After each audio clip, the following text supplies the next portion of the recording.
ஜெய் வாசவி. எல்லோருக்கும் இனிய காலை வணக்கம். இன்று 12 மற்றும் 13வது ஸ்லோகம். லோபக பிரவருத்திராரம்பக கர்ம நாம சமகம் ஸ்பிருவகம் ரஜஸ் ஏதானி ஜாயந்தே விவ்ருத்தே பரதர்ஷபம். பரதசிரேஷ்டா, பேராசை, பிரவிருத்தி, வினைப்பெருக்கு, அமைதியின்மை, வினையில் விருப்பம் இவைகள் ரஜோகுணம் மேலெழும் பொழுது உண்டாகின்றன. பிறர் பொருள்களையெல்லாம் தன்னுடையவை ஆக்கிக் கொள்ள விரும்புதல் பேராசை அல்லது லோபமாகிறது. இந்திரியங்கள் வாயிலாக வெளியுலக விவகாரங்களில் முனைந்து போதல் பிரவிருத்தி எனப்படுகிறது.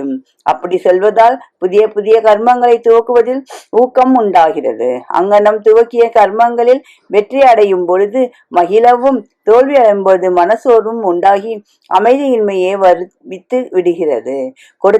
தொடுத்த கர்மங்களை செப்பனிட விருப்பம் ஏற்படுவதால் வினை வேட்கை அல்லது தொழில் தாகம் அதிகரித்து கொண்டே போகிறது. இவை யாவும் ரஜோகுணத்தின் அறிகுறிகளாம். அப்பிரகாசோ பிரவருத்திஸ்ச பிரமாதோ மோகயேவச தமஸ் ஏதானி ஜாயந்தே விவ்ருத்தே குருநந்தனா.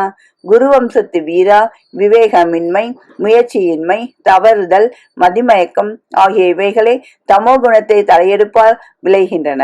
தமோ குணத்தின் ஆதிக்கத்தால் மனசகத்து இருள் சூழ்கிறது.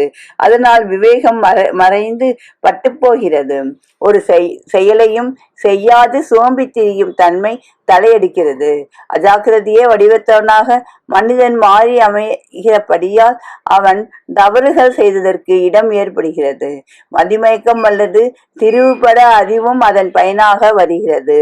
குணம் மேலோங்குதலுக்கும் மறுபிறப்புக்கும் தொடர்பு உண்டாம்.